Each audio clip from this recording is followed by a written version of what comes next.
അപകടസ്ഥലത്ത് നിന്ന് രക്ഷപ്പെട്ട മറ്റൊരു തൊഴിലാളിയാണ് വത്സല മീഡിയയോട് സംസാരിക്കും. കൊണ്ടുവരും അതിന് കട്ട പൊട്ടിച്ചിട്ട് നമ്മൾ ഒരു അരിപ്പയിലിട്ടിട്ട് അരിക്കണം, അങ്ങനെ ചെയ്തുകൊണ്ടിരിക്കണം ഞാൻ. അപ്പോൾ ആ നേരത്ത് വലിയൊരു പൊട്ട് കേട്ടു. ആ പൊട്ട് കേട്ട വഴിക്ക് ഓടും കഷ്ണമൊക്കെ ഇങ്ങനെ വീഴുന്നുണ്ട്. ആകെ അവിടെ അങ്ങനെ പൊടിയും പുകയായിട്ട് കണ്ണൊന്നും കാണാനില്ല. അവന് വീണ്ടും പൊട്ടാൻ തുടങ്ങി. ഈ പൊട്ടിൽ കേട്ടപ്പോൾ ഞങ്ങൾ എനിക്ക് ഓടി. എന്തായാലും കൂടുതൽ സാധനങ്ങളൊക്കെ അവിടെ ഉണ്ടല്ലോ. ഒന്നിച്ച് ഞങ്ങൾ ഇരിക്കുന്ന തൊട്ട ആ പെരയിൽ മരുന്നുകളൊക്കെ ഉണ്ട്. അപ്പോൾ അങ്ങോട്ടൊക്കെ ഒരു തീൻ്റെ ഒരു തുണ്ടം വന്നാൽ മതിയില്ലേ. അപ്പോൾ അങ്ങനെ എല്ലാം താവിച്ചിട്ട് കേട്ട വഴിക്ക് ഞങ്ങൾ എനിക്ക് ഓടി. പിന്നെ അവിടെയുള്ള ആൾക്കാർ ഒരു കാര്യം കൊണ്ട് ഞങ്ങൾക്ക് അറിയില്ല. ഒക്കെ എല്ലാവരും ഈ കിഴക്കേ ഭാഗത്ത് ഇരുന്നിട്ട് ഈ മരുന്ന് നിറച്ചിരുന്നത് അവർക്കൊക്കെയാണ് കൂടുതൽ പറ്റിയിരുന്നത്. എത്ര പേരുണ്ടായിരുന്നു ഓടി രക്ഷപ്പെടുമ്പോൾ? ആ ഭാഗത്ത് ഞാനും ഒരു ചേട്ടനും കൂടിയിട്ട് അവിടെ അടുത്തിരുന്നിരുന്നു. പിന്നെ ഇവിടെ ഇപ്പുറത്ത് എൻ്റെ ചേച്ചി, വേറൊരു ചേച്ചി, ഒരു ചേട്ടൻ, വേറെ രണ്ടാൾക്കാരും കൂടി ഉണ്ടായിരുന്നു. അപ്പോൾ വേലായുധുണ്ടായിരുന്നു അവിടെ. ഇങ്ങോരൊക്കെ ഉണ്ടായിരുന്നു. അവരൊക്കെ ഇരുന്നിട്ടാണ് പണ്ട് തരുന്നത്. അപ്പോൾ ഈ പാടത്തേക്ക് ഓടി അതോ റോട്ടിലേക്കോ? പാടത്തേക്ക് ഓടാനും താപ്പുണ്ടായിരുന്നു. റോട്ടിലേക്ക് പോകാൻ പറ്റില്ല. റോട്ടിലേക്ക് പോകണമെങ്കിൽ ഇത് പൊട്ടിയോടത്തൂടെ പോകണേ. അങ്ങോട്ട് ഇപ്പോൾ ആരും പോകില്ല. അപ്പോൾ എങ്ങോട്ട് പാടത്തേക്ക് ഒരു വഴിയുണ്ട്. വഴിയല്ല, ആൾക്കാരെ കണ്ടങ്ങൾ കിടക്കുന്നുണ്ട്. അപ്പോൾ അത് ഓടി കുറച്ചങ്ങോട്ട് പോകണം റോട്ടിലേക്ക് എത്തണമെങ്കിൽ. അവനോ അവിടത്തോളം ഓടി തന്നെ.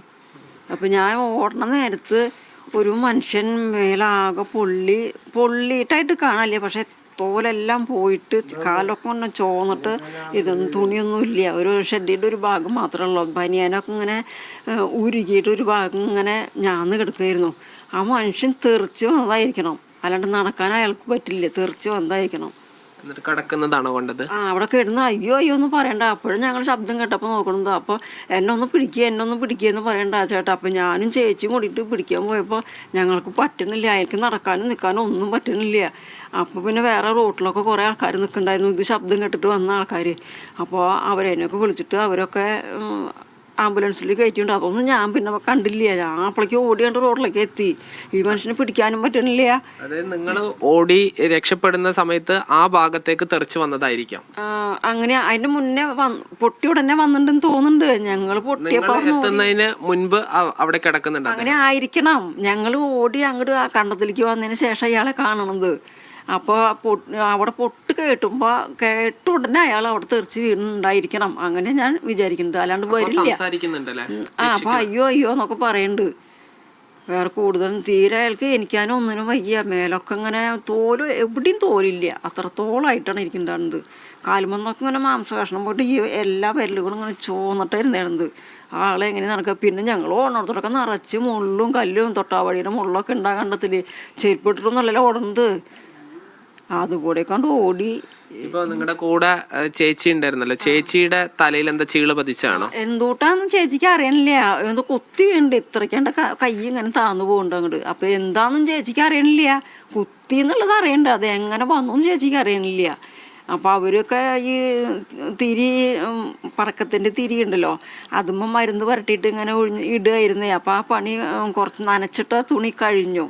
അപ്പോൾ അവർ എനിക്ക് നിൽക്കുമായിരുന്നു അത്രേ. അത് കാരണം പെട്ടെന്ന് ഓടാൻ പറ്റി. അല്ലെങ്കിൽ ഇരിക്കണോടത്തുനിന്നാണ് വെച്ചെങ്കിൽ ചേച്ചിക്ക് കുറച്ച് കാലുവേദനയൊക്കെ ഉണ്ട്. പെട്ടെന്ന് എനിക്ക് ഓടാനൊന്നും പറ്റില്ല. എനിക്ക് നിൽക്കുക കാരണം കൊണ്ട് ചേച്ചി രക്ഷപ്പെട്ടു. ചേച്ചി കുറച്ച് എൻ്റെ മുമ്പ് ചേച്ചി ഓടിയോന്ന് എനിക്കറിയില്ല. പക്ഷെ ഞാൻ ഓടിയിട്ട് ഒന്ന് തിരിഞ്ഞു നോക്കുമ്പോൾ എൻ്റെ പിന്നിൽ ഇങ്ങനെ നിന്നുണ്ടായിരുന്നുണ്ട്. അപ്പോൾ ചേച്ചി ഓടി വരുമ്പോൾ ചേച്ചി വീണു. അപ്പോൾ ചേച്ചിനെ പിടിക്കാൻ വേണ്ടിയിട്ട് ഞാൻ വന്നപ്പോൾ വേറൊരു ചേച്ചി മുട്ടുകുത്തിയിട്ട് അവൻ എൻ്റെ കാലിൻ്റെ കുഴ തിരിഞ്ഞ് നടക്കാൻ പറ്റണില്ല. അപ്പോൾ അത് മുട്ടുകുത്തിയിട്ട് വരണം. അപ്പോൾ ഞാൻ എൻ്റെ ചേച്ചിനെ വിട്ടിട്ടുണ്ട്. ചേച്ചി നടക്കാൻ പറ്റുന്നുണ്ടല്ലോ, അതിനെ വിട്ടിട്ട് മറ്റേ ചേച്ചീനെ പിടിക്കാൻ പോയി. അതിന് നടക്കാനൊന്നും പറ്റിയിരുന്നില്ല. അപ്പോഴേക്കും അപ്പോൾ തീ ഇങ്ങനെ ഇങ്ങോട്ട് കത്തി വരിക. അപ്പടി ഉണങ്ങിയ പുല്ലുകളാണേ. അപ്പോൾ ഇങ്ങനെ കത്തി വരിക. അപ്പോൾ ഇതിനെ ഓടാൻ പറ്റില്ലല്ലോ. അപ്പോൾ അതിനെ പിടിച്ച് ഏൽപ്പിക്കാനൊന്നും എനിക്ക് പറ്റണില്ല. അപ്പോൾ അതിൻ്റെ കൂടെ പറഞ്ഞ ചേട്ടനെ ഞാൻ വിളിച്ചു, ഇങ്ങനെ ചേച്ചിക്ക് എനിക്കാൻ പറ്റണില്ല എന്ന് പറഞ്ഞപ്പോൾ പിന്നെ അവിടുന്ന് റോട്ടിലൊക്കെ നിറയെ ആൾക്കാർ നിൽക്കുന്നുണ്ടായിരുന്നു.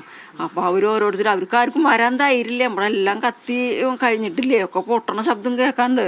അപ്പോൾ ആർക്കും ധൈര്യം ഉണ്ടാവില്ല. അപ്പോൾ അവർ പിന്നെ കുറേ ആൾക്കാരൊക്കെ വന്നിട്ട് അവരെയൊക്കെ കൊണ്ടുപോയി എന്ന് പറയുന്നുണ്ട്. പിന്നെ ഞാനൊന്നും കണ്ടില്ല. ഞാനപ്പോൾ ഇവരൊന്നും പിടിക്കാൻ പറ്റാത്തോണ്ട് മുട്ടുകുത്തി വരികയായിരുന്നു അല്ലേ. അപ്പോൾ അവിടെ റോട്ടിൽ നിന്നിട്ട് ആൾക്കാർ ചേച്ചി കൊണ്ട് ഓടിവായോ എന്ന് പറയണ്ട. അപ്പോൾ എനിക്കിവരെ രക്ഷിക്കാനും പറ്റണില്ലല്ലോ. പിന്നെ ഞാനവിടെ നിന്നിട്ട് കാര്യമില്ല. അപ്പോൾ ഞാനങ്ങോട്ട് ഓടിപ്പോയി. പിന്നെ ഇവർ വണ്ടിയിൽ കൊണ്ടുപോയതൊന്നും ഞാൻ അറിഞ്ഞില്ല. എൻ്റെ ചേച്ചീനെ വണ്ടിയിൽ കൊണ്ടുപോയി ഞാൻ അറിഞ്ഞില്ല. അപ്പോൾ ഇതും പാടാണ്, ഇപ്പുറത്തും പാടാണ്. അപ്പോൾ ചേച്ചി ആ പാടത്തേക്ക് ഇറങ്ങിയെന്നാണ് ഞാൻ വിചാരിച്ചത്. പിന്നീടാണ് ആൾക്കാർ പറയണത് ചേച്ചീനെയൊക്കെ വണ്ടിയിൽ ആൾക്കാർ കൊണ്ടുപോയി എന്നുള്ളത്. ചേച്ചിക്ക് ഇപ്പൊ എങ്ങനെയുണ്ട് ആരോഗ്യാവസ്ഥ? അങ്ങനെയുണ്ട്? വലിയ കുഴപ്പമില്ല. അല്ലെങ്കിൽ ആളിത് കുറച്ച് വയസ്സായതിൽ വയ്യാത്ത ആളൊക്കെയാണ്. അപ്പോൾ അവിടെ പോയാൽ ഞങ്ങൾക്ക് വലിയ ഭാരമുള്ള പണികളൊന്നും ഇല്ല, ഇരുന്നിട്ട് പണിയണം. അപ്പോൾ അത് കാരണമൊക്കെ സുഖമായിട്ടുള്ള പണികളായിരുന്നു. അപ്പോൾ അങ്ങനെ അല്ലെങ്കിലും ഞങ്ങൾക്ക് പണിക്ക് പോയിട്ട് വേണം ജീവിക്കാനായിട്ട്. അപ്പോൾ അങ്ങനെ പണിക്ക് പോകണം. ഇതിപ്പോ എത്ര വർഷമായി ഇപ്പൊ അവിടെ പോകുന്നു? 2 വർഷമായിട്ടുള്ളൂ. 1 വർഷം പോയിട്ട് പിന്നെ 2 വർഷം ഞങ്ങൾ പോയില്ല. എന്നിട്ട് ഇപ്പോഴാണ് പോയത്. പിന്നെ 2-3 മാസമായി ഞാൻ പോയി തുടങ്ങിയിട്ട്. അതിലിടയ്ക്ക് കുറച്ച് മുടക്കോളൊക്കെ ഉണ്ട്. അപ്പോൾ ഞങ്ങളുടെ നാട്ടിൽ പണി ഉണ്ടാകുമ്പോൾ അങ്ങനെ ആൾക്കാർ വിളിക്കുമ്പോൾ അങ്ങോട്ട് പോകും. ഇതിപ്പോൾ വേനൽക്കാലത്ത് മാത്രമല്ലേ ഉണ്ടാവുള്ളൂ. ജോലിക്ക് പോകുമോ? ഇനി പോകണമെന്ന് തോന്നണില്ല. ഇനിയിപ്പോൾ തൽക്കാലം ഇവിടെ ഉണ്ടാവില്ല. ആൾക്കാർ നശിച്ചു പോയി. അതിൻ്റെ ഉടമസ്ഥ എത്ര പേരുണ്ടായിരുന്നു എന്നുള്ളതിനെ കുറിച്ച് 40 പേരുണ്ടാവും. എന്താ വെച്ചാൽ ഞങ്ങൾ മുതലാളിയുടെ വീട്ടിലെ ഭക്ഷണം പാകം ചെയ്തിരുന്നത്. അപ്പോൾ ഗ്യാസുമ്മലാണ് ചെയ്തു തരുന്നത്. അപ്പോൾ ആ ഗ്യാസ് അപ്പോൾ കഴിഞ്ഞു എന്ന് പറഞ്ഞിട്ട് ഞങ്ങൾ ഇന്നലെ 2 ദിവസമായിട്ട് ഹോട്ടലിൽ നിന്ന് വരുത്തണം. അപ്പോൾ 40 പൊതിച്ചോറ് കൊടുത്തിട്ടുണ്ട് അവിടേക്ക്. അപ്പോൾ 40 ആളുണ്ടാവണമല്ലോ. ഞങ്ങൾ പിന്നെ ഇങ്ങനെ പണിക്കിരിക്കുമ്പോൾ ഒരുത്തിൽ മാത്രമല്ല ആൾക്കാരുണ്ട്, പല സെക്ഷനായിട്ടാണ്.